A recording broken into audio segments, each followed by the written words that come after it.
Conferência A Gnoses e Momento Atual, ministrada pelo Venerável Mestre Michael, de Web Rádio em 18 de maio de 2014. Traduzido por Francisca Markstedt, revisado por Helen Rodrigues e Maria Eduarda Matei Matos. Narrado por Vinícius Barros.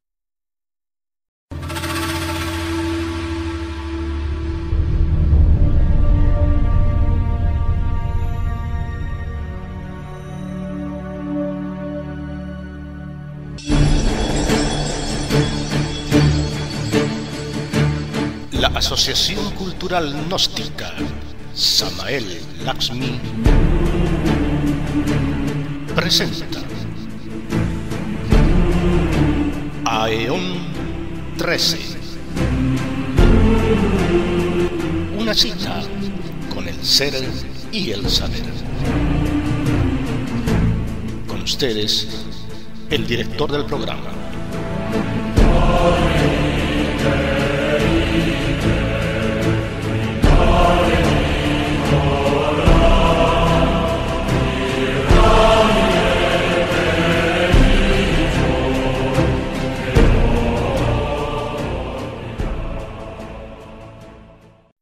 Bem, queremos dar as boas-vindas a todas as pessoas e a todos os irmãos que estão aqui nesta noite, participando da conferência que iremos realizar pelo Web Rádio Gnoses Samael Lakshmi.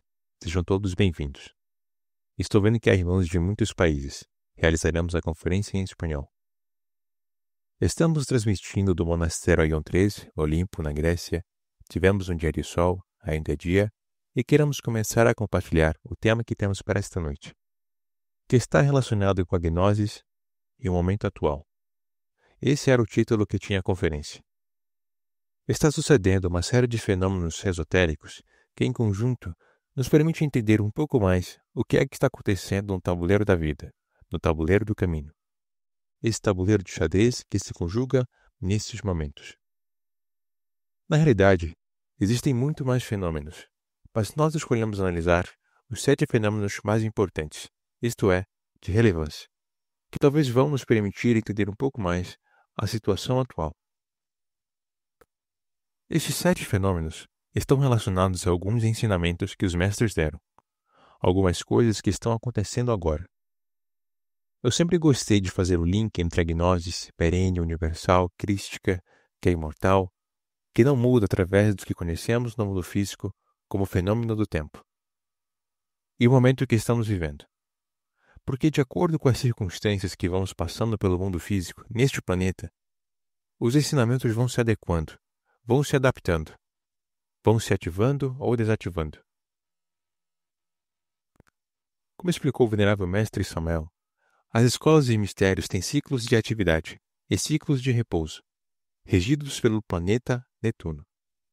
O ciclo dura mais ou menos uns 184 anos, e na metade do ciclo, aparecem as escolas esotéricas, iniciáticas, surgem, digamos, publicamente, por assim dizer. Pela outra metade, se escondem. E assim vamos transitando por nosso caminho. Então me parece que é o momento de poder iniciar a análise. O primeiro fenômeno que estamos vivendo, que é conhecido por todos, é que estamos no momento do Kali Yuga. O Mestre Samael nos ensina, através dos ensinamentos que vêm do Hindustão, que o planeta passa, ou melhor dizendo, que a raça passa por 4 yugas: a Era de Ouro, a Era de Prata, a Era de Cobre e a Era de Ferro. Essa última é conhecida na Índia como Kali Yuga, ou Última Idade, mas com uma série de eventos e fenômenos ocorrem, em que a matéria ganha sua expressão máxima. O materialismo atinge o seu auge.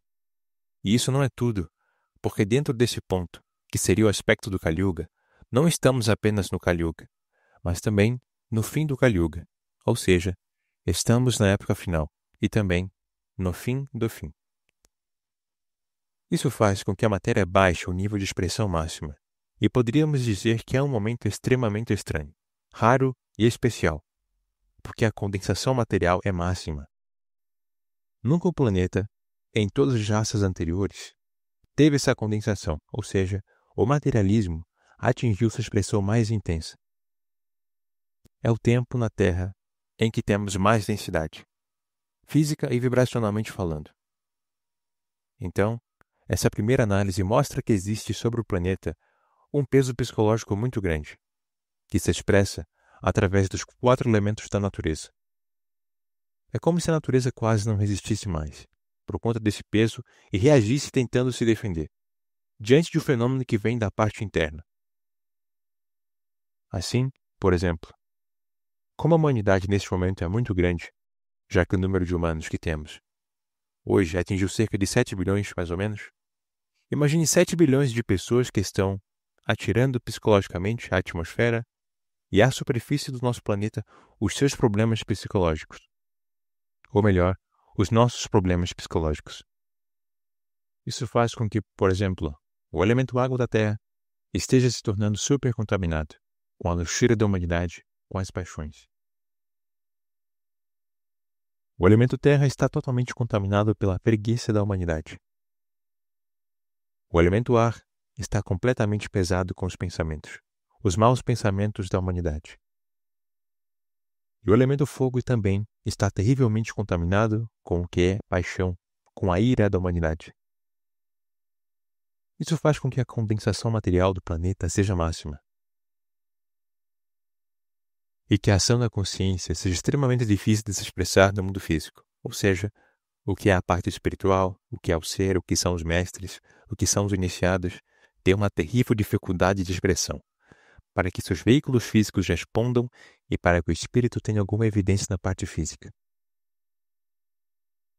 A conclusão do primeiro ponto, que é o fim do Kali Yuga, é que esse peso psicológico que a humanidade lança sobre os 4 elementos da natureza faz com que a consciência adormeça mais facilmente, e que seja muito difícil visualizar qual é o caminho, para onde temos que ir, o que temos que fazer para trabalhar interiormente. Ou seja, é difícil para nós entendermos, é difícil para nós termos um propósito espiritual. É difícil para nós não esquecermos do objetivo que nos trouxe a tomar um corpo físico, que é buscar o nosso ser, que é buscar nossa alma, e que é cumprir o dever para Loki do ser, que é realizar o trabalho espiritual esotérico de união, o religare, com a nossa verdadeira natureza, e retornar à nossa pátria, à nossa casa, que é o absoluto. Essa seria, então, a análise do primeiro ponto, isto é, repito, o fim do Kali Yuga, e o peso psicológico do planeta, como se tudo estivesse contra o trabalho interior. Podemos, então, passar à análise do segundo fenômeno, que é um fenômeno que o mestre Samael chama de Solioníncios. Solioníncios é uma lei dos sóis. O venerável mestre Samael nos explica que o nosso Sol de Ors gira em torno do Sol de Alcione, e Alcione gira em torno do Sol de Sírius, que é a capital da nossa galáxia. E, dessa forma, transcorrem as órbitas dos nossos planetas ao redor do nosso Sol. O mestre nos ensina que existe um sistema solar vizinho ao nosso, que é chamado de Sistema Baleotto. Ele tem a particularidade que, de vez em quando, em suas órbitas, se aproximar do nosso sistema solar. E nessa aproximação, se produz um fenômeno de tensão eletromagnética.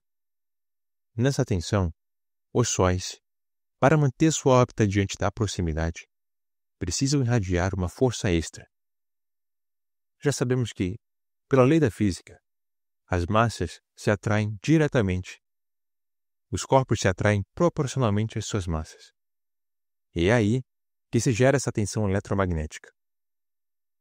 Então, acontece que, para manter a órbita do nosso Sol, diante da aproximação do Sol de Baleotto, ele precisa irradiar uma espécie de tensão eletromagnética, como uma força adicional para permanecer em sua órbita.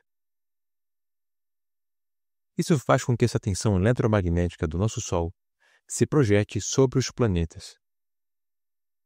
E quando ocorre um solioníncios, uma radiação eletromagnética extra, ou uma tensão, ela é recebida. Esse fenômeno é chamado de solioníncios. Poderíamos dizer que o solioníncios é a tensão e a acomodação eletromagnética dos sóis. Esse fenômeno aconteceu 40 vezes desde o naufrágio da Atlântida, dentro da nossa raça ária.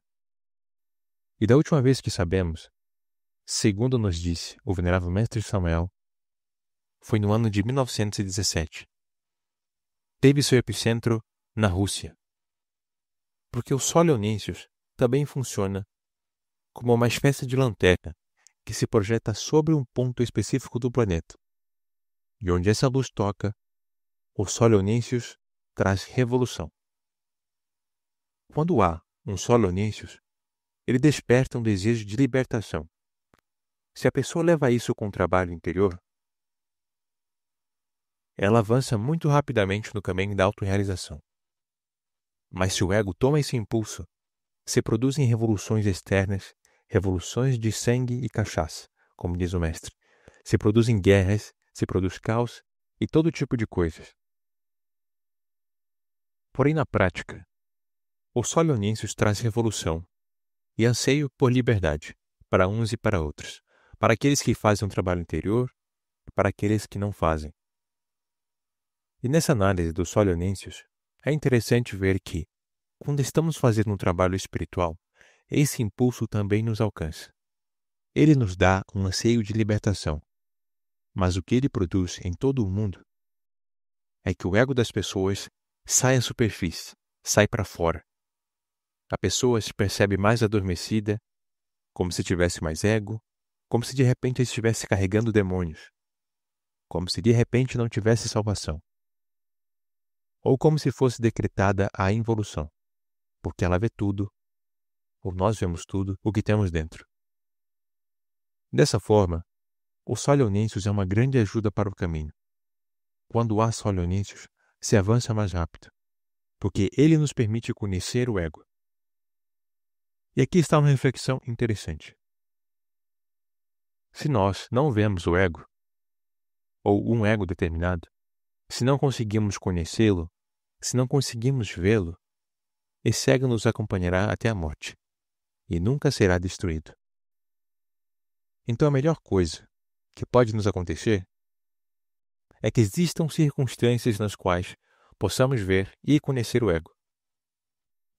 Por isso, é grande e profunda a ajuda do trabalho mágico teúrgico que nos deixou o venerável mestre Lakshmi para o dia 14 de cada mês. Esse trabalho exerce uma magia, na qual o ego, que cada pessoa coloca no pergaminho, desencadeia durante o mês situações na parte física, para que a pessoa o veja. Essa é a ajuda. Muitas vezes a pessoa pede à Divina Mãe ajuda para avançar, para eliminar o ego, para despertar, e a situação piora. Porque, evidentemente, a ajuda é permitir que possamos conhecer o ego que está dentro.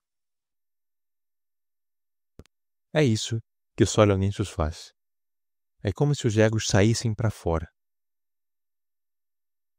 E o venerável mestre Lakshmi nos ensinava, mais ou menos que a partir do ano 2000, 2002, para dizer algo, porque isso tampouco é uma coisa totalmente exata. Começou um novo Sol Leonísios no planeta Terra. Estaríamos falando do número 41, o 41º Sol Leonísios desde a submersão da Atlântida. Esse Sol Leonísios agora está em sua máxima expressão e vai durar muitos anos, segundo os ensinamentos que nos foram dados, pelo menos até o ano de 2033. Então, há muita coisa pela frente. E não é preciso estar muito desperto para perceber onde está o epicentro do Sol Leonísios. Ou seja, não é necessário fazer muita análise para perceber que o epicentro do Sol Leonísios se encontra no Oriente Médio. Ou seja, ali onde estão acumulados todos os problemas de guerras, lutas, guerrilhas, desestabilizações que afetam o planeta. Isso faz com que este Sol Leonísios esteja em plena expressão, está em andamento, e temos muitos anos pela frente. O epicentro, como dizíamos, está na área dos países que vocês conhecem do Oriente Médio. São vários, todos agrupados, muitos próximos uns dos outros. Aqui na Grécia estamos na borda, digamos assim. E sentimos uma expressão dos solonenses no ano de 2009, quando houve saques, protestos, em um único dia. Foram saqueados 400 comércios no centro de Atenas. Violência. Mas como se fosse um rebote. Esse impacto acabou tocando este país também. O epicentro, no entanto, está mais a leste. Os solonenses é uma interação e tensão, uma acomodação eletromagnética dos sóis. Porque acontece o seguinte: Sirius emite uma luz brilhante, semi-amarelada. Alcione emite uma luz branca. O Sol de Baleoto tem uma luz semi-amarela escura. E o nosso Sol de Ors emite uma luz branco-amarelada. Isso faz com que, na conjugação, na sobreposição dessas cores, surja uma espécie de contraste, para explicá-lo de alguma forma. E esse contraste gera a tensão e a acomodação eletromagnética de que estávamos falando. Esse é o segundo fenômeno, o solonenses, que neste momento está em andamento. Por um lado, o fenômeno pode ser visto como negativo, no sentido de que há convulsão social, há revoluções, há guerras, há guerrilhas, há desestabilização, há violência. Por outro lado, para a pessoa, ou para as pessoas que querem fazer um trabalho interior, é uma oportunidade inigualável para avançar excessivamente rápido no caminho espiritual. O mestre Samuel disse que na Rússia dos czares, quando houve os solonenses, existia um grupo de pessoas, que todos sabemos a quem se refere, que avançaram muitíssimo nesses solonenses, no despertar da consciência e no caminho interior. É como se aquilo que uma pessoa levaria 30 anos para realizar, neste momento, possa ser feito em 10 anos, ou em 5, ou até em 7. Ou seja, esse fenômeno nos permite realizar o trabalho interior de maneira muito mais rápida. E repito, isso ocorre porque duas forças se conjugam. A primeira é a ânsia da liberdade, que traz consigo uma revolução, a revolução da consciência. E a segunda é a possibilidade de ver o ego, que sai à superfície da pessoa nessa mesma revolução. Recordemos que a revolução da consciência é uma força atômica que vem do mundo causal. E é isso que se sente quando uma pessoa faz uma meditação, quando participa de um trabalho mágico aos sábados, quando realiza uma cadeia, quando se inspira em seu ser, quando sente a força dos mestres. Essa é a revolução da consciência. Forças atômicas que provêm da alma, que provêm do mundo causal, e que fazem com que, depois, na parte física, busquemos nossa libertação dos agregados psicológicos, das mentiras e das trevas. Vamos então ao terceiro ponto, ou ao terceiro fenômeno, já que dissemos que são 7 fenômenos. O terceiro fenômeno é o que conhecemos no esoterismo como o segundo grande deserto esotérico que estamos atravessando como povo gnóstico da Terra. Esse é um assunto interessante para analisar. O que é um deserto esotérico? Esotericamente falando. Um deserto, primeiro de tudo, é um lugar onde durante o dia faz muito calor e durante a noite muito frio. Não há comida, não há água. As condições de viagem são extremamente difíceis. Existem animais selvagens que podem colocar nossa vida em perigo. E há todo tipo de situações que fazem com que a pessoa talvez não consiga atravessar o deserto e morra na tentativa, ao longo da travessia. Quando nos referimos a um deserto esotérico, estamos falando sobre a retirada de um guia, de um mestre da humanidade, de um mestre grande. Neste caso, estamos nos referindo ao venerável mestre Samael. Quando o mestre se vai, se produz o deserto. E é um deserto porque os discípulos se sentem sozinhos. Sentimos que aquele que nos orientava, aquele que nos guiava, já não está, fisicamente falando, porque o mestre continua atuando, orientando e ajudando da parte interna. Mas no físico se sente esse vazio, e é por isso que é um deserto. Sentimos a solidão do deserto. Passamos a viver, cada um de nós, o Arcano 9. O venerável mestre Samuel se retira no dia 24 de dezembro de 1977, às 8h25, horário de México. O deserto dura 9 anos cronológicos, coincidindo com o Arcano 9 do Tarô. Esse deserto, de 9 anos, termina quando a venerável Loja Branca envia outro guia mundial, planetário, com uma missão entregue pelo venerável mestre Sanat Kumara, a vinda do restaurador, o venerável mestre Lakshmi Daimon. Essa missão foi a mesma que na época do mestre Jesus. Foi cumprida por Paulo de Tarso. O apóstolo Paulo foi o restaurador na época de Jesus. Porque quando o mestre se retirou, os apóstolos não se entendiam. Cada um tinha seu grupo, sua instituição. Mas foi Paulo quem os uniu. Foi ele quem restaurou a missão. E essa mesma missão, nesta época, cabe ao venerável mestre Lakshmi. A Loja Branca, então, traça o segundo círculo, como filtro e como estrutura. O primeiro círculo foi traçado pelo mestre Samuel. Ele deixa a humanidade de fora, e os que aceitam o avatar e o mestre passam para dentro desse primeiro círculo, ou seja, fica a parte exotérica. E os que entramos aceitando o avatar e sua mensagem, convertendo-nos em seus discípulos, entramos no primeiro círculo. Ao se retirar, há o deserto de 9 anos. Bem então, no ano de 1986, o restaurador e a Loja Branca traça o segundo círculo, dá sua mensagem, restaura as instituições gnósticas, cumprindo um plano perfeito da venerável Loja Branca.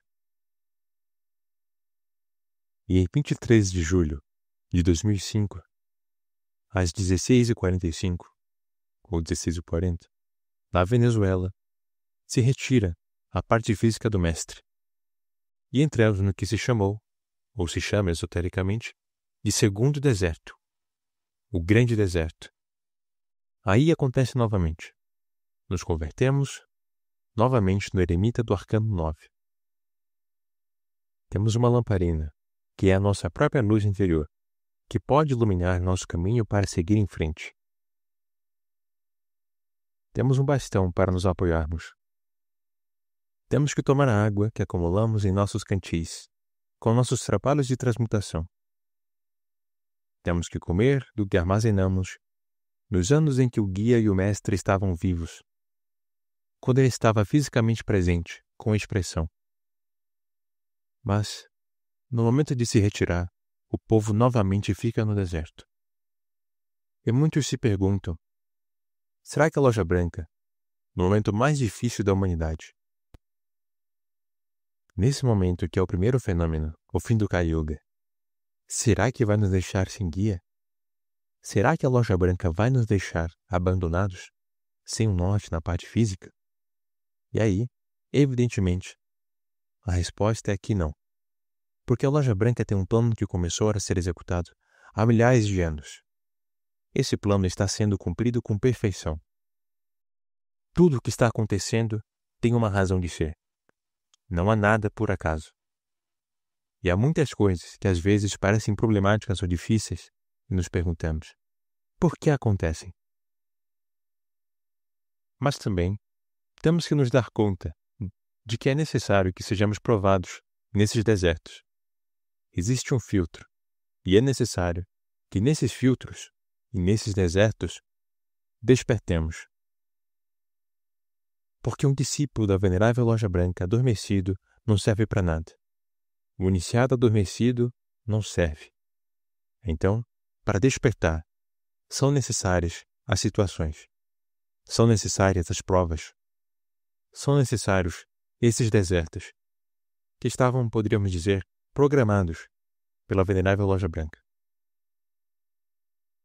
A viagem pelo deserto está completando 9 anos. que foi o que o venerável mestre Lakshmi profetizou. Ele profetizou que o segundo deserto duraria 9 anos. Claro, ninguém sabe se isso é cronológico ou se é simbólico, porque estamos falando do eremita. Mas a verdade é que esse deserto está chegando ao fim. A loja branca começa, desde o ano 2008, a se preparar para o terceiro círculo, que não é propriedade de ninguém, não pertence a nenhuma instituição, mas é um plano do Cristo, é um plano dos mestres e da loja branca sobre a terra. E aí, vai acontecer exatamente o mesmo que aconteceu entre o primeiro e o segundo círculo. Alguns passam e outros não. Outros muitos ficam no primeiro círculo, não reconhecem o restaurador, reconhecem o mestre Samuel. E isso na realidade não é nenhum problema, porque cada um tem que estar onde seu ser quer, onde tem a sua afinidade. O que sim é necessário que reconheçamos é o ensinamento crístico, que reconheçamos os 3 fatores da revolução da consciência. Se quisermos seguir adiante nosso caminho, se quisermos seguir até a união com o nosso ser. Não é tão importante a instituição onde alguém está, mas o que está fazendo com o ensinamento crístico.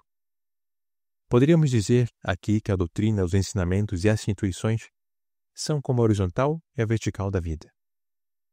Aquela aula que nós tivemos sobre a horizontal e a vertical, lá na primeira câmara, é o que nos permite perceber que os ensinamentos seguem pela vertical e que as instituições seguem pela horizontal. Os ensinamentos são necessários para a autorrealização, para avançar no caminho, para conquistar a alma. As instituições são necessárias para que tenhamos um veículo para realizar a missão. E os dois precisam se cruzar em um ponto matemático dentro da pessoa.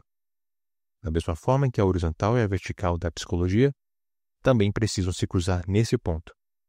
Ambos são necessários, porque se estivéssemos apenas na vertical e não tivéssemos a instituição na horizontal, não poderíamos realizar a missão. E pelo contrário, se estivéssemos somente na instituição, na horizontal, e não tivéssemos a vertical, não avançaríamos internamente. Então os dois são necessários. E isso é uma questão de consciência. Não é uma questão de partidos políticos, nem de fanatismo, nem de seguidores, nem de massas. As escolas iniciáticas em todos os tempos foram para poucos, nunca foram para as massas. Isso sempre foi assim. Em uma oportunidade, perguntamos ao mestre Lakshmi quantos iniciados havia no planeta Terra. E ele nos respondeu: são mais ou menos 10.000, e eu os conheço todos. Eu conheço a todos. Esse é um ensinamento que nos permite, com muita tranquilidade e muita serenidade, ir compreendendo que o que realmente importa é o que cada um está fazendo com esses ensinamentos. Os 3 fatores da revolução da consciência. Não é que exista uma instituição melhor do que a outra. A melhor instituição é aquela que pratica os 3 fatores da revolução da consciência. A que celebra os ritos mágicos dos sábados. E qualquer uma que tenha esses elementos permite que a pessoa se autorrealize, não importa em que círculo esteja. Passemos agora à análise do 4º fenômeno. O 4º fenômeno é a saída de certos elementos e forças venenosquirianas do inferno, que estão emergindo até a superfície do planeta, convertendo neste momento a superfície da Terra naquilo que é conhecido como 10º círculo dantesco. Vocês vão me dizer que são 9 círculos dantescos. Claro, é assim mesmo. Mas agora, por uma questão de definição, poderíamos dizer que se planetou sobre a Terra, na superfície planetária, o 10º círculo. E esse 10º círculo é muito mais denso que os círculos anteriores. Os círculos anteriores, pelo menos, têm um limite, que é a desintegração. Enquanto que no inferno, o ego não tem limites, ou seja, no inferno o ego pode fazer o que quiser. E isso se vê muito claramente quando temos um sonho. Se, por exemplo, no mundo físico, temos um problema com uma pessoa, e esse problema desperta em nós a raiva, No físico a pessoa ainda pode se conter um pouco, tenta se controlar. Mas já no mundo onírico, no astral, não há limite. Ali a pessoa pode bater, gritar, insultar, sem colocar tantos limites como faria no físico. A explicação esotérica do quarto fenômeno é que essa saída das forças venenosquirianas do abismo em direção à superfície pode ser compreendida no ponto em que a luz do Sol, agora na era de Aquário, chega ao planeta. E ao chegar, ela produz uma imantação eletromagnética limpa. Ou seja, a luz solar, espiritual e física começa a limpar a parte física e também as dimensões internas na superfície da Terra, fazendo impacto, acomodando a vibração para o início de uma nova era, a Era de Aquário. Agora, é interessante explicar que tivemos a entrada do planeta na Era de Aquário, mas não da humanidade. A primeira entrada dos humanos na vibração da Era de Aquário aconteceu em 4 de fevereiro de 1997, entre as 2 e as 4 da tarde. Nesse momento, entraram cerca de 250 pessoas do planeta na vibração aquariana. E a partir daí, as portas atômicas ficaram abertas. E seguiu ocorrendo a entrada de humanos na Era de Aquário, porque a Era de Aquário é a Era da Luz, e não se pode entrar na Era da Luz enquanto ainda há escuridão. Isso é impossível. Para que uma pessoa possa entrar na Era da Luz, é absolutamente necessário que ela vá fazendo a luz interior. Bem, então nesse quarto fenômeno, o interessante de se analisar é que a luz não pode penetrar no abismo. Não pode realizar o trabalho eletromagnético lá embaixo. Então, para que a luz possa limpar e também impregnar as dimensões, inclusive as infradimensões da natureza, é necessário que o lixo, a imundície, esses elementos venenosquirianos que se encontram nas infradimensões do planeta Terra, emerjam à superfície,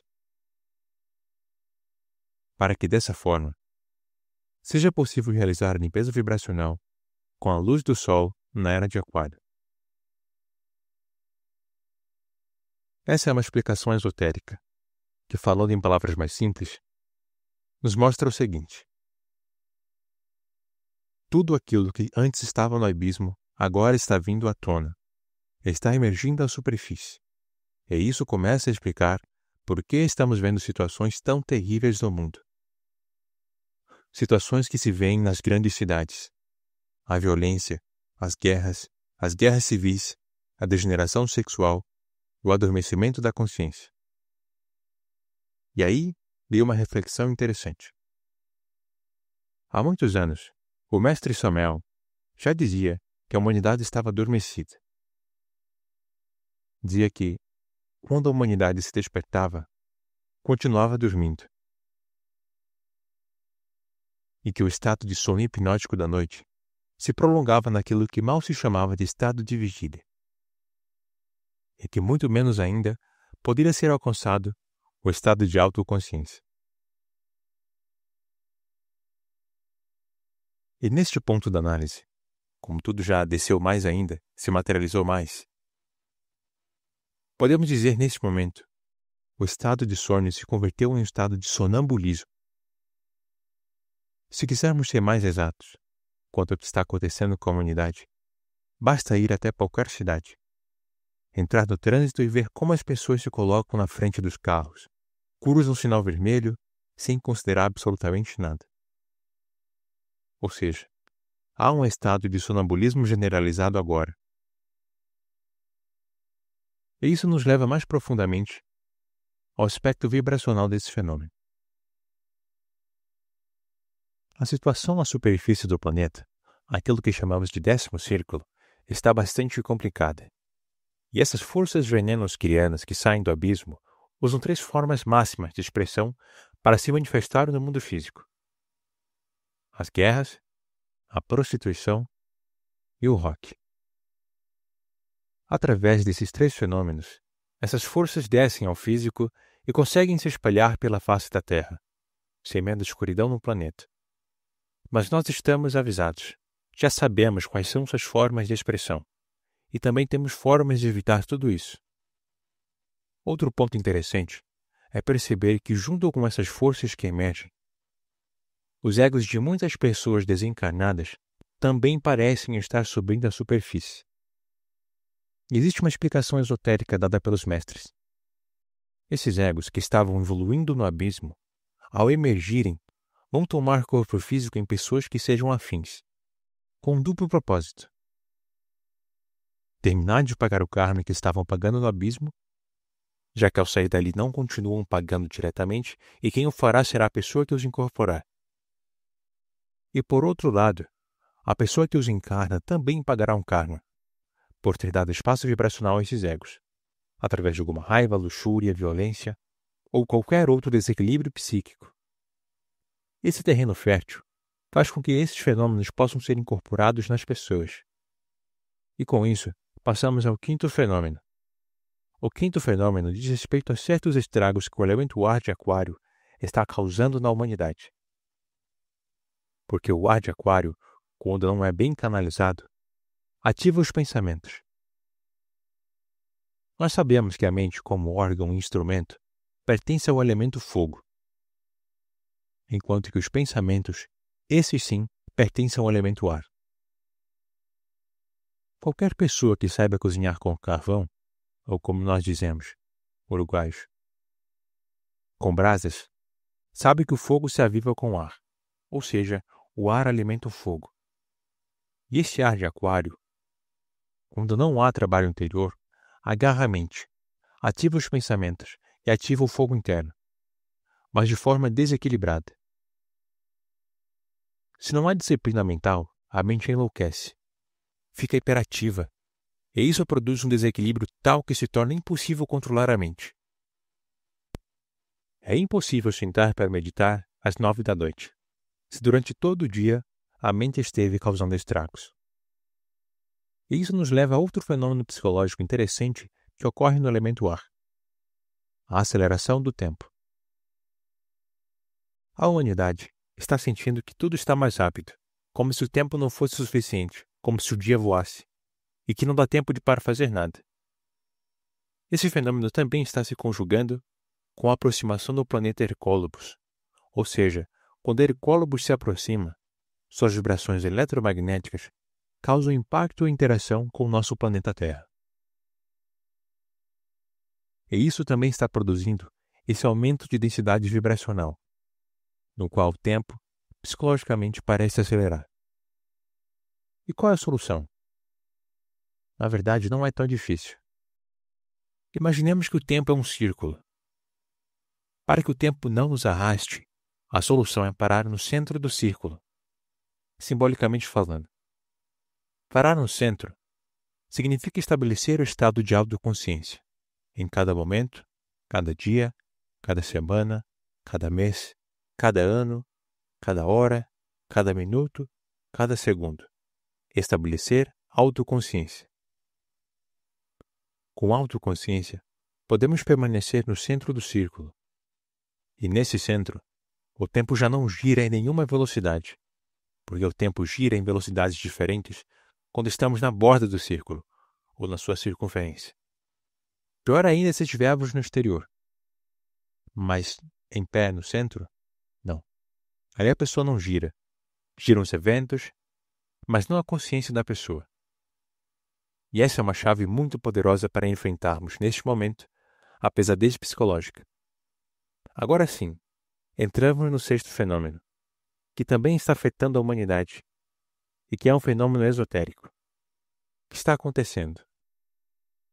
Neste momento, devido a alguns dos fenômenos anteriores, especialmente o fim do Kali Yuga e o peso psicológico da Terra, a humanidade, enquanto coletivo, começa a abandonar seus deveres espirituais, começa a se afastar espiritualmente, perde seu centro de gravidade na alma e no espírito, e passa a se estabelecer somente na matéria, no mundo físico, nos eventos cotidianos.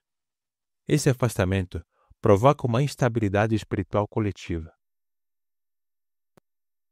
Vou explicar melhor.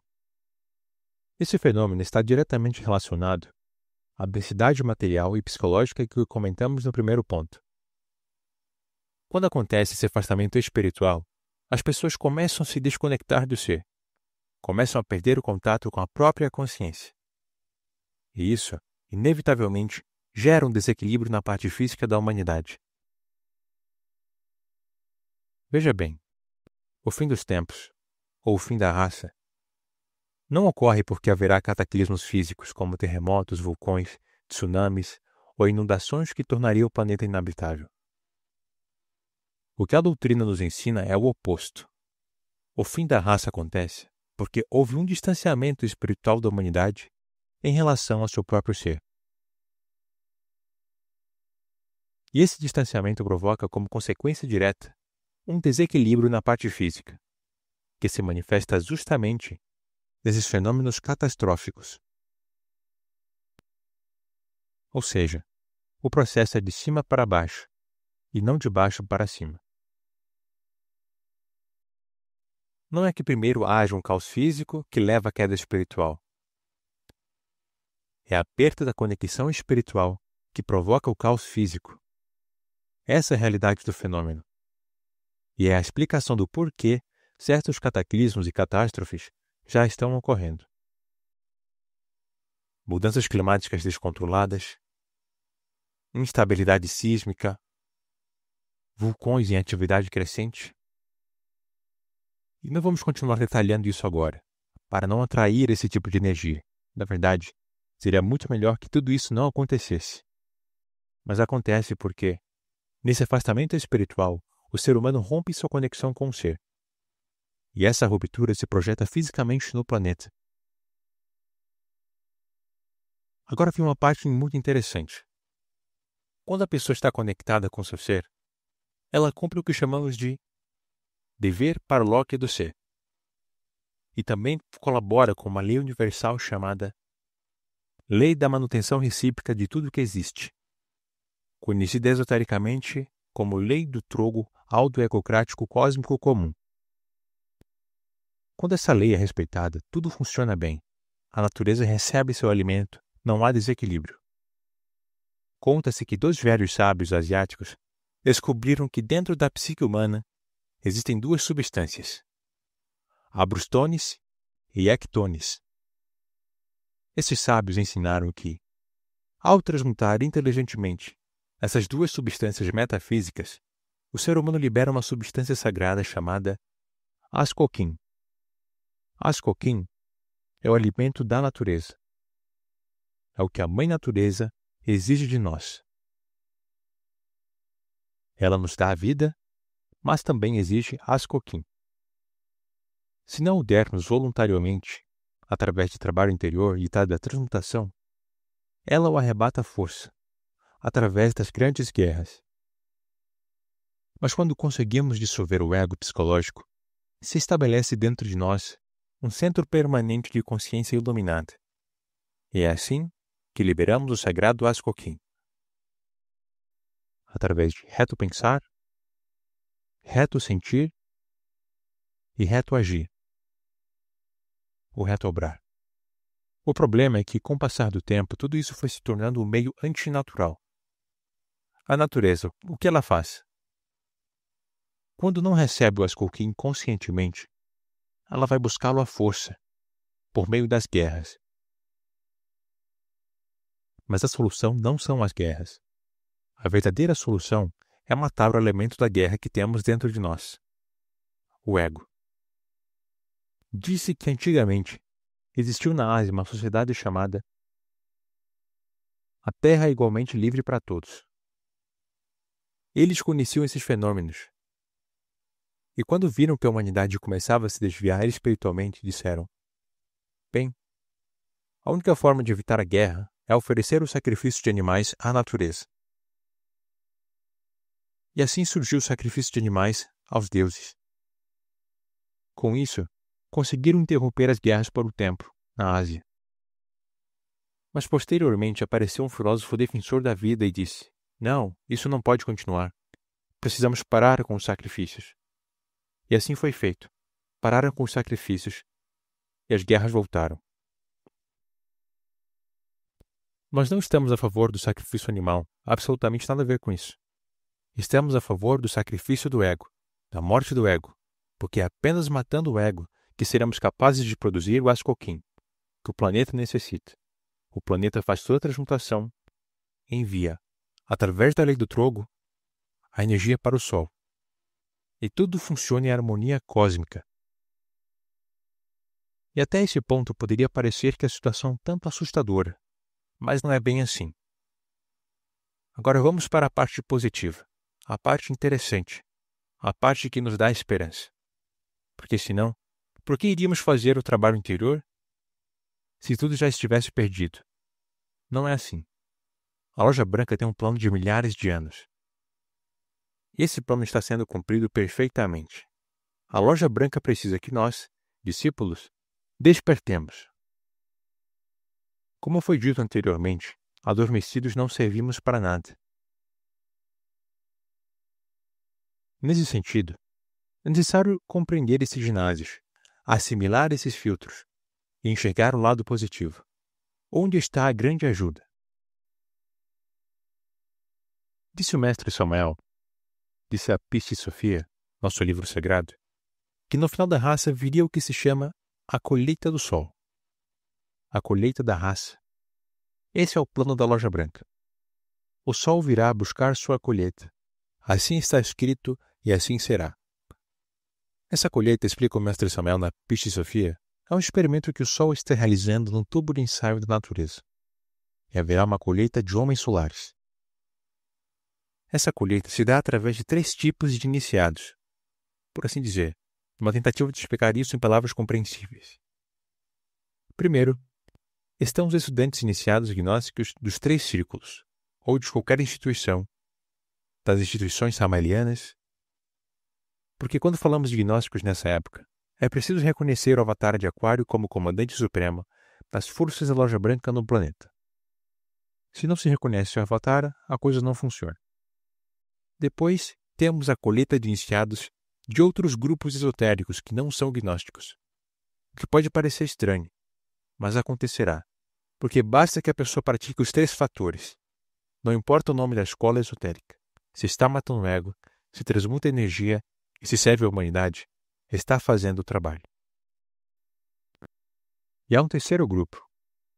Pessoas boas que, mesmo não estando em nenhum grupo esotérico nesta vida, respeitam os valores do ser, os valores de Deus. Lembro agora, me vem à mente, que quando foi realizado o terceiro juízo à humanidade, no mês de agosto de 2003, a humanidade já havia passado esotericamente por 3 juízos internos. O primeiro, em agosto de 1997, o segundo, em agosto de 1999, e o terceiro, entre os dias 8 e 15 de agosto de 2003.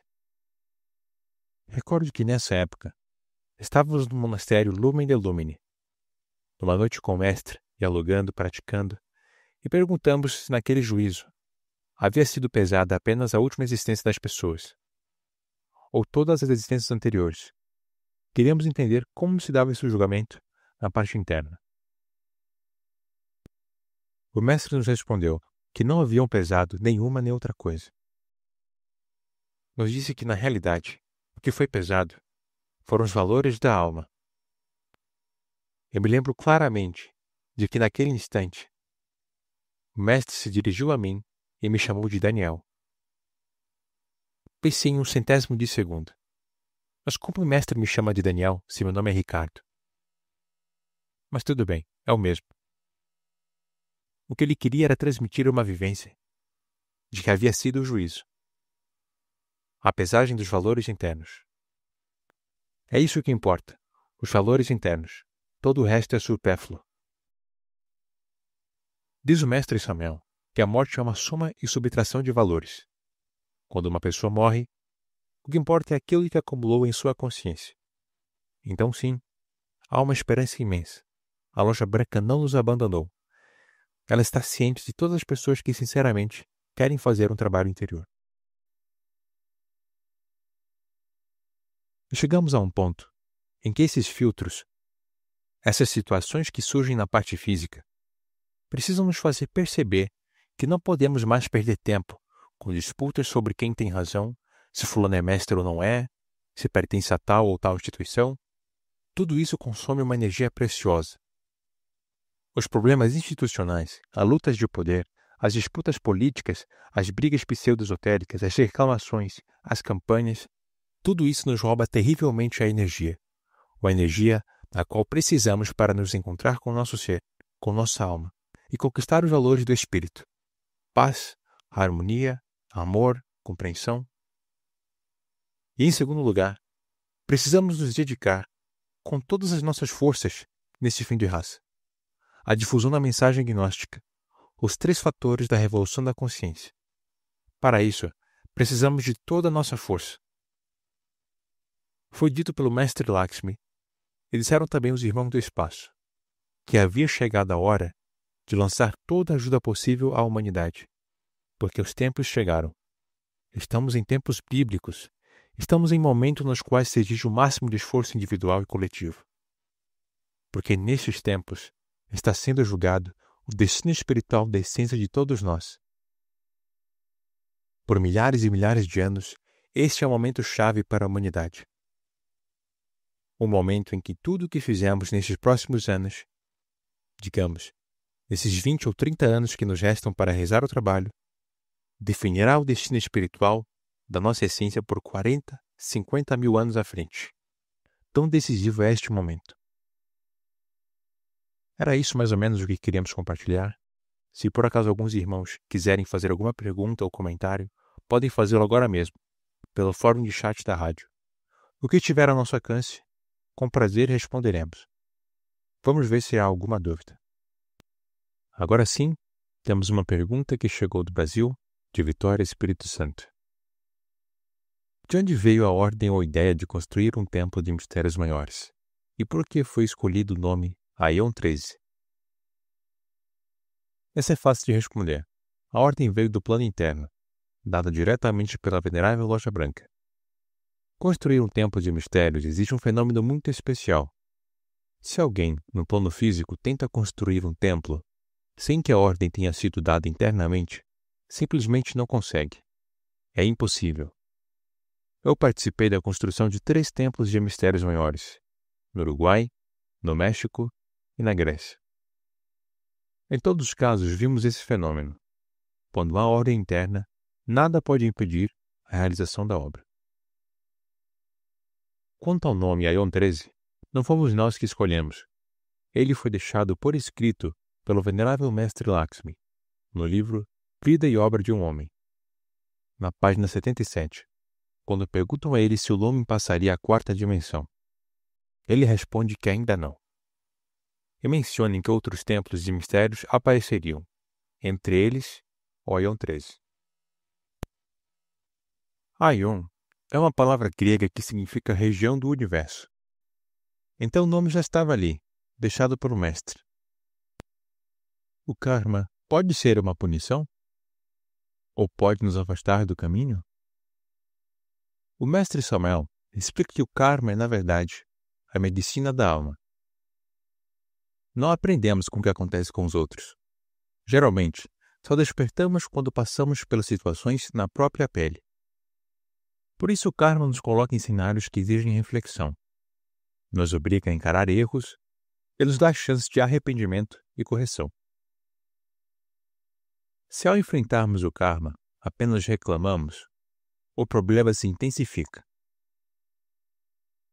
Mas se compreendemos o porquê daquilo e corrigimos o ego, então a medicina faz efeito.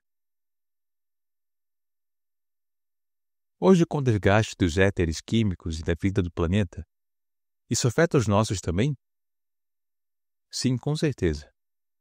A vitalidade do planeta está visivelmente diminuindo. E isso impacta diretamente os éteres químicos e de vida de cada um de nós. Por isso é essencial usar bem o tempo, a energia e as forças que temos. Devemos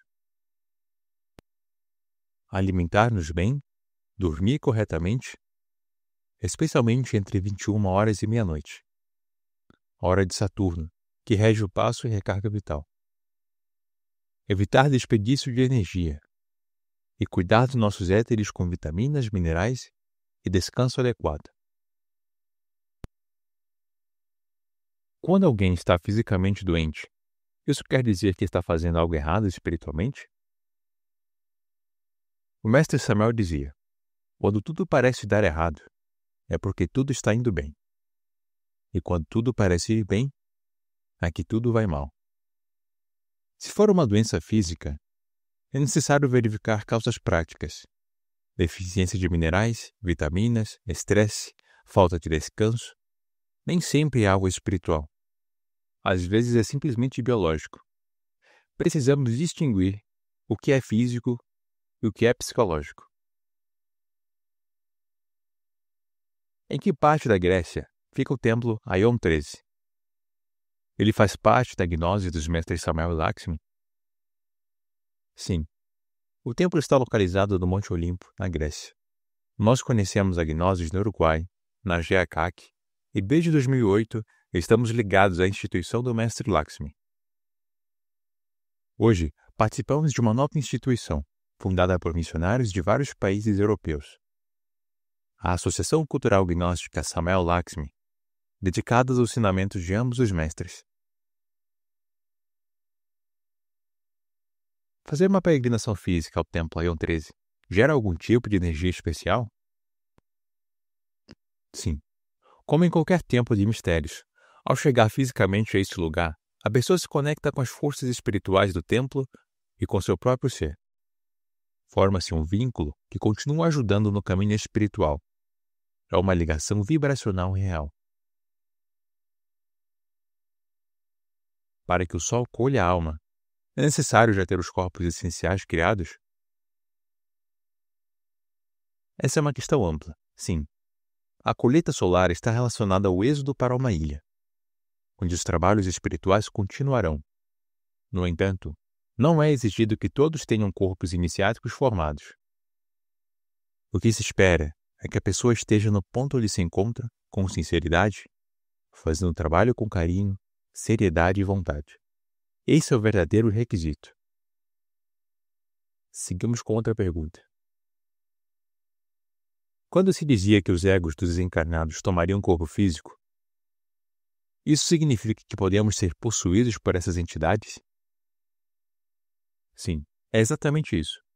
Qualquer desequilíbrio egóico abre brechas vibracionais, e essas entidades podem se alojar nelas, passam a se expressar através da pessoa como se tomassem um novo corpo. Por isso é fundamental manter equilíbrio e vigilância interna. Agora uma pergunta delicada. O SEI de hoje cumpre exatamente o propósito deixado pelo mestre Laxmi, ou está absorvendo mais do que devia? Essa é uma pergunta importante, mas não cabe a mim responder. Não estou aqui para julgar ninguém.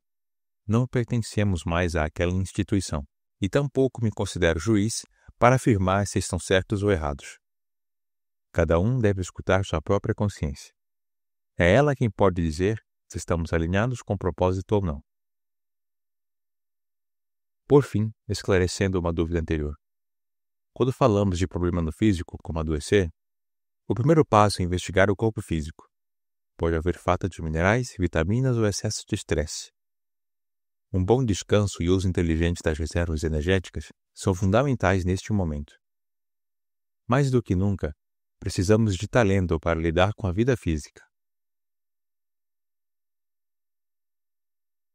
Com essa nova vibração que emana da recente mudança cósmica, está vindo um novo avatar?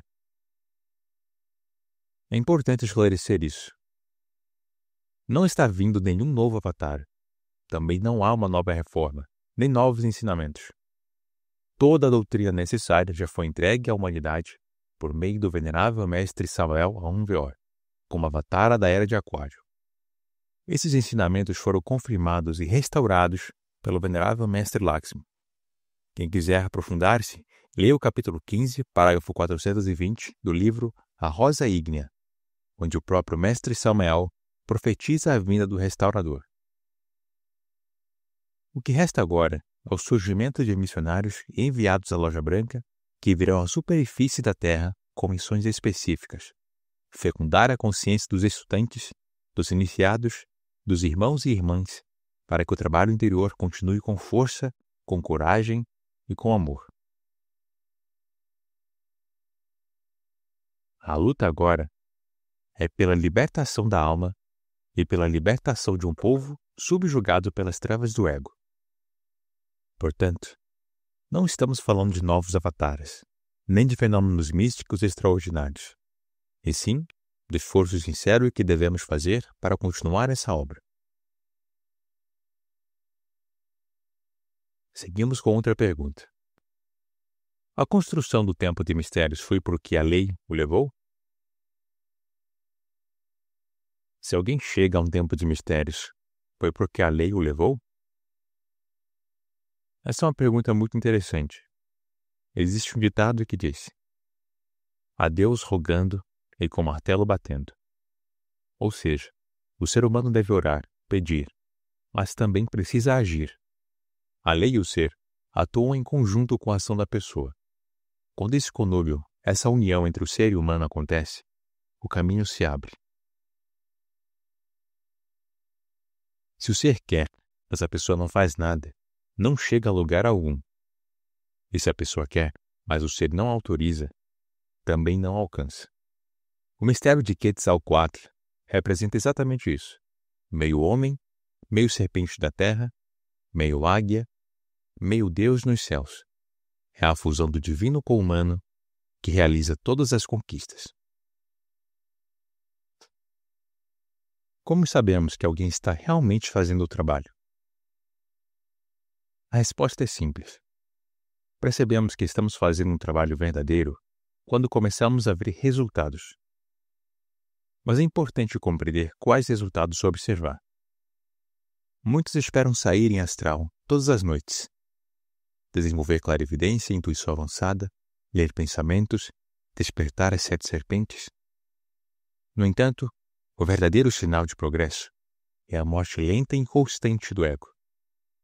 Percebemos isso quando nos tornamos mais autoconscientes, mais observadores de nós mesmos, mais compreensivos, mais capazes de nos colocar no lugar do outro, mais tolerantes. Quando começamos a aceitar o outro como ele é, ali há trabalho. Com o tempo, o recordar de si aumenta. O ego vai morrendo pouco a pouco, e assim o trabalho se firma. Depois, a pessoa começa a integrar o trabalho interno com o externo. E em algum momento, passará a receber informações da sua parte interna sobre como está o seu progresso. Esse é um passo mais avançado. Portanto, os pequenos sinais, que na verdade são grandes, nos mostram que estamos no caminho certo. Tudo isso nasce da autoobservação. O venerável mestre Samuel diz que devemos mudar a forma de pensar e sentir, e só depois a forma de agir. Já o mestre Lakshmi ensina que devemos mudar primeiro o sentir, depois o pensar, e então o agir. Nos mistérios de Eleusis, há algo sobre isso, mas não entendi. Essa é uma excelente pergunta. A questão é que cada mestre ensina de acordo com o seu raio, com sua experiência, com essa forma de compreender a verdade. Às vezes, 2 mestres explicam o mesmo fenômeno a partir de perspectivas diferentes, o que não significa que estão se contradizendo. Para ilustrar, imagine uma maçã. Uma pessoa olha por fora e diz: a maçã é vermelha. Outra a corta e diz: não, é branca por dentro. Ambas estão dizendo a verdade, apenas observando de ângulos distintos. Da mesma forma, se o mestre ensina que o pensar vem antes do sentir, ou que o sentir vem antes do pensar, o ponto central permanece o mesmo. A necessidade de mudar a maneira de perceber a vida para que a ação também se transforme. O importante é realizar essa mudança. Simples assim. Como estão as circunstâncias para iniciar a missão na Índia? Bem, essa pergunta é bastante interessante. A Loja Branca, de fato, tem planos para a Ásia. Já existem irmãos gnósticos de outras instituições atuando na Índia. Também há missionários da linha da AGEAC, do venerável mestre Kuen Kan Kun, em lugares como Mongólia, Japão e Tailândia. Há sim planos específicos para essa região. O mestre Lakshmi nos dizia que o êxito da missão da Europa determinaria os desdobramentos da Índia. Ele nos alertava.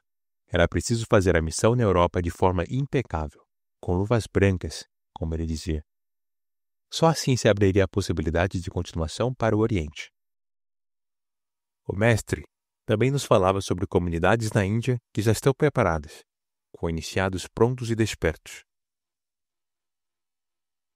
Essas comunidades poderiam se unir à missão que viria do Ocidente, mas apenas se o trabalho fosse corretamente executado, formando uma ponte entre a Europa e a Ásia. E quanto à pergunta: o que a liturgia quer dizer quando diz o cosmos da parte de cima e o cosmos da parte de baixo?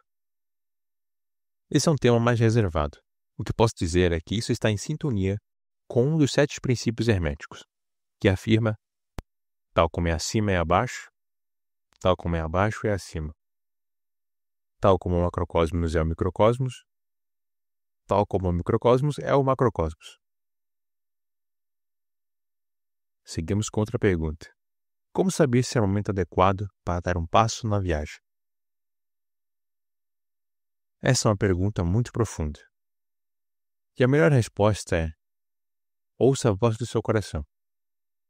Quando chega o momento de dar um passo importante, a mente muitas vezes interfere.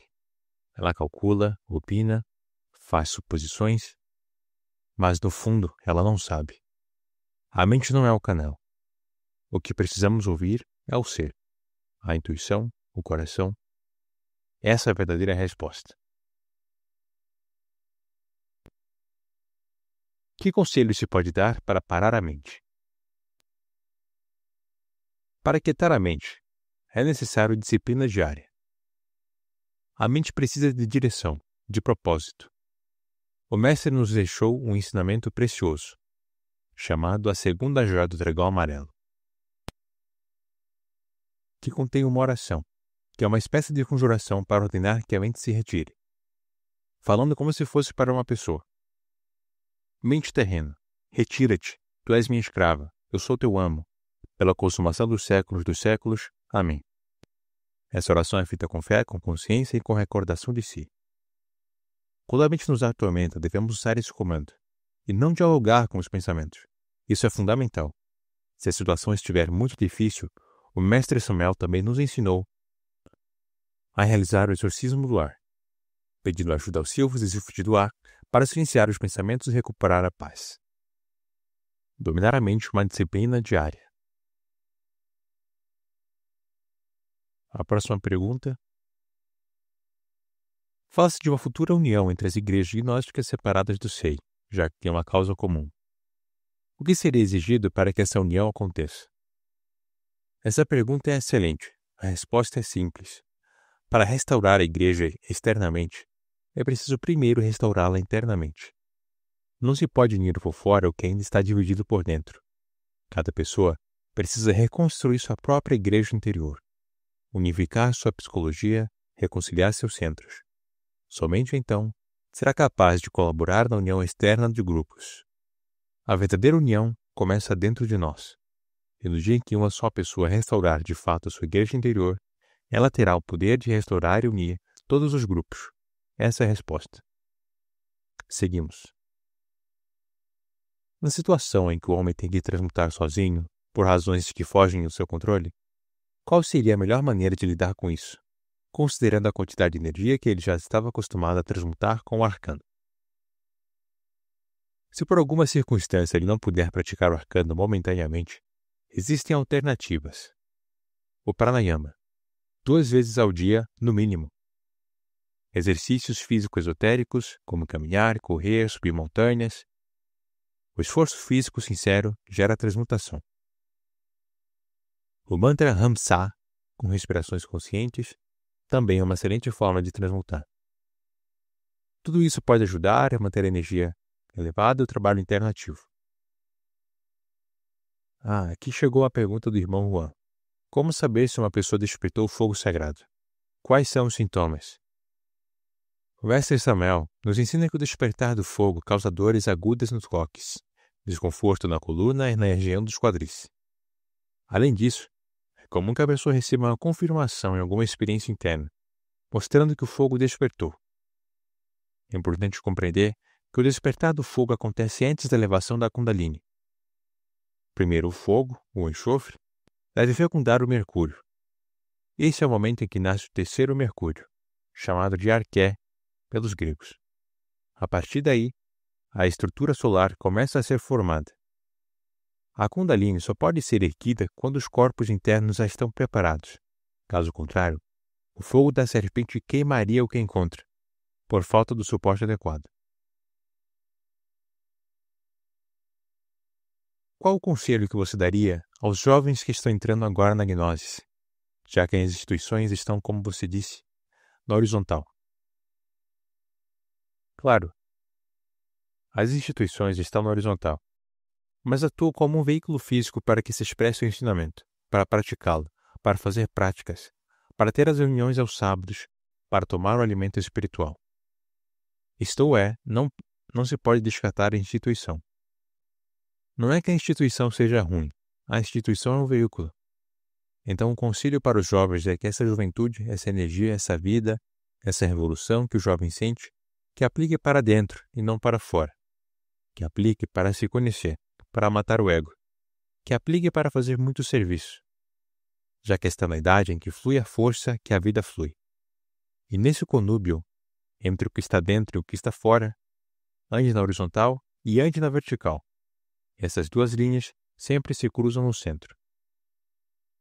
Esse é o conselho para os jovens, que aproveitem a vida, que aproveitem a força e que aproveitem a revolução.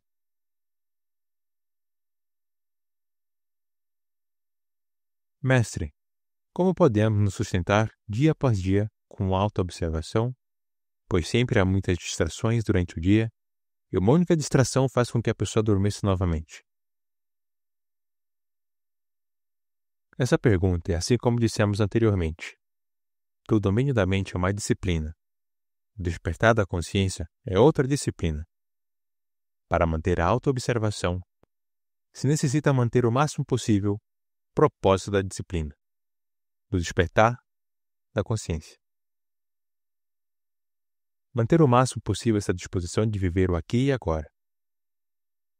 Isso não tem nenhuma técnica especial, é uma disposição. Ou seja, bom, vou me preparar para não dormir. Vou estar preparado para estar consciente. E depois há uns pequenos truques que podemos fazer. Todo tipo de ajudas, colocar indicadores, despertadores, sinais, o que for necessário, digamos, para não adormecer. As coisas depois de um tempo voltam a ficar mecânicas. Um cartaz no quarto que dizia: tenho que estar desperto, não devo adormecer, aqui e agora. Mas então, para uma semana em que você já vê o cartaz, vê isso como apenas mais um quadro. Vê isso como algo totalmente mecânico. As disciplinas, os bastões, os despertadores devem ser trocados gradualmente. Mas uma disposição de estar fazendo um trabalho espiritual, de fazer um trabalho consciente, essa é a chave. Quando o mestre Laxmi dizia meu povo, a que povo ele se refere? Pergunta muito interessante. Quando o mestre já era auto-realizado, com os processos de seu Cristo encarnado, seu povo era o povo do Cristo. E o povo do Cristo é o povo das pessoas que fazem um trabalho espiritual e que cumprem os valores de Deus. Não se está referindo a uma instituição. Está se referindo a todas as pessoas da Terra que estão tentando, lutando por sua alma, tentando encarnar os valores da consciência, os valores de Deus e os valores do ser. Esse é o povo do Mestre, o povo do Cristo. Lembro-me de uma vez que estávamos no Lumen e o Mestre nos contava que havia visto fisicamente o Mestre Samuel, em algumas ocasiões no Lumen, que ninguém o reconheceu, mas que ele havia notado, em alguns momentos, que estava. E que o Mestre Samuel, de repente, via alguém passar, ou uma outra pessoa, e não estava se perguntando de que instituição era. Se o Mestre Samuel quisesse abençoar uma pessoa, abençoava, e nada mais, sem investigar se era desse ou de outra, ou de qual instituição. E quando uma pessoa é levada para a ilha, para continuar com seu trabalho espiritual, Ali não vão lhe perguntar de que instituição vem, ou que religião é, porque a religião é o amor e a sabedoria. Claro que precisamos de instituições, como um veículo para a expressão missionária, organizacional, institucional, repito, mas com isso não se pode se autorrealizar. O povo do Mestre é o povo do Cristo. Podemos visitar o monastério Ion 13 se ainda não concluímos a primeira câmara? Não. Os monastérios e templos de mistérios são para alunos de segunda câmara, porque se necessita esse nível para chegar aos monastérios. Ordem do Mestre Samuel e do Mestre Lakshmi. Poderia explicar o que é uma exaltação e uma humilhação? É o que dizem alguns rituais egípcios antigos. Para subir tem que descer. E o que diz o Mestre Samuel? Que antes de toda exaltação vem uma humilhação. Isso é um ensinamento, ou um método que Deus utiliza, no qual existe o aprendizado através dos contrastes. Ou seja, para conhecer a felicidade, tem que conhecer a dor. Para conhecer a luz, é preciso conhecer a escuridão. Se alguém conhecesse apenas a luz, sem a escuridão, não saberia o valor da luz. Se alguém conhecesse apenas a felicidade e nunca a dor, jamais compreenderia a bênção que é a felicidade. E alguém, para conhecer a liberdade, precisa conhecer a ausência dela, e assim por diante. Porque há seres que querem se autorrealizar e há seres que não querem se autorrealizar? Bem, isso se deveria perguntar a Deus. Porque aqui no físico, por que nós iríamos nos meter para ver se o ser de um ou de outro quer ou não quer isso? Outra pergunta. Quando as pessoas estão nas primeiras câmaras, em que nível a loja branca trabalha no seu astral interno? Isso depende de qual instituição se recebe a primeira câmara? Não. Isso não depende de nenhuma instituição. Depende do ser da pessoa e da resposta que tenha o humano. Tem pessoas que começam a trabalhar muito antes de entrar em uma primeira câmara, com experiências, com coisas da vida, com eventos. Tem algumas que desde crianças já vão fazendo uma preparação, para que no dia em que chega a idade apropriada, possam assimilar o ensinamento. Isso não depende de nenhuma instituição. Depende dos planos do Cristo, dos planos da loja branca e da resposta que temos como humanos aqui no físico. E para que os mestres nos ajudem, eles precisam de duas coisas. Primeiro, que deixemos que nos ajude. Se não temos fé no mestre, o mestre não pode nos ajudar. É impossível. E segundo, que nos deixemos ajudar. Se não nos deixamos ajudar, também não poderão fazer nada. Estes são os dois requisitos necessários. Nascer em uma família gnóstica é um dharma? Claro, é um dharma. E um dharma profundo. Porque queira ou não, bem ou mal, quando uma criança nasce em uma família gnóstica, desde muito jovem, de boa maneira ou de má maneira, em maior ou menor grau, ela começa a absorver os valores gnósticos, começa a absorver os valores da consciência e respeito pela vida, o respeito pela natureza.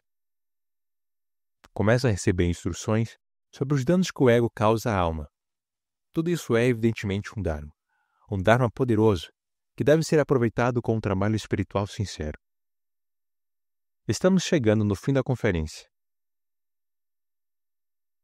O que está acontecendo com o povo gnóstico a nível mundial? É um filtro da loja branca? Sim, claro, já explicamos, é um filtro, é uma prova. É uma etapa do deserto que temos que viver, para que cada um possa mostrar a si mesmo e aos mestres o que encarnou dos ensinamentos. Se diante das dificuldades e das situações que teremos que enfrentar, responderemos com conduta gnóstica ou reagiremos como qualquer pessoa que nunca recebeu esse conhecimento. É uma excelente oportunidade para demonstrar em atos, na vida, no comportamento, se temos ou não encarnado a gnose. Esse é o deserto. Mas o deserto já está acabando. Já começou a se abrir o caminho. Vamos supor que há 2.000 pessoas no deserto. As 2.000 não sairão juntas. Alguns vão na frente, outros no meio, outros mais atrás. Alguns já começaram a sair. Já vem vegetação, alimento, água. É gradual. Outros ainda se somarão, É evidente que a situação mundial que estamos vivendo é necessária, é um plano. Cada um poderá demonstrar-se em canoos ensinamentos. Como vamos nos comportar como irmãos gnósticos? Assim é. E quando crianças nascem em uma família gnóstica e depois saem, não se interessam pela gnosis? Bem, isso também está relacionado ao karma dharma de cada pessoa. É muito provável que essa alma tenha conhecido os ensinamentos gnósticos em outra vida, e por recorrência, nasceu agora em uma família que lhe ensina gnosis. Mas como na vida anterior também se afastou, nessa vida também se afasta. É uma questão de lógica espiritual.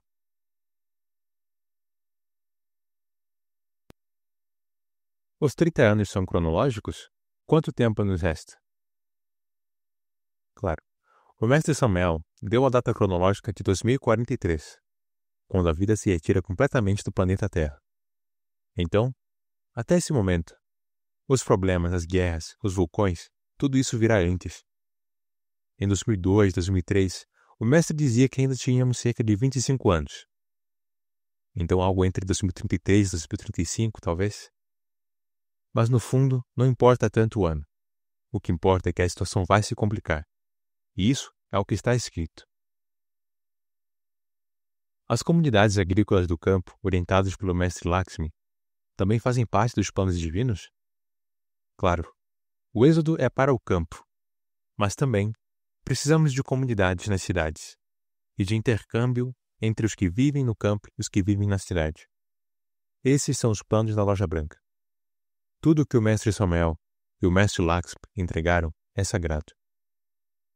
E se esses mestres tão grandes nos deram esses ensinamentos, não estamos aqui para corrigir absolutamente nada. A última pergunta.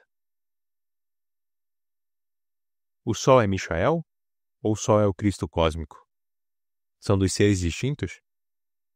Essa é fácil. O mestre Samuel explica claramente. Michael é o Logos do Sol, e o Sol é o corpo físico do Logos Michael. Essa é a resposta, não há complicação nisso. Da minha parte, desejo expressar um infinito agradecimento a todos vocês que acompanharam esta conferência. Seguiremos utilizando esse método para continuarmos conectados. Nosso anelo é levar esta mensagem de libertação da alma desta cruzada revolucionária espiritual do fim da raça. Que possamos nos unir em espírito e em verdade, para continuar recebendo os ensinamentos, a força, o amor, o carinho da venerável Loja Branca. Dos mestres que neste momento estão nos ajudando, para que todos nós possamos seguir caminhando nessa longa jornada da vida. Muito obrigado do fundo do coração por sua atenção, sua gentileza. E do Monastério 13, no Monte Olimpo, na Grécia, recebam nossos mais afetuosos cumprimentos. Que tenham uma boa noite. Paz vivencial.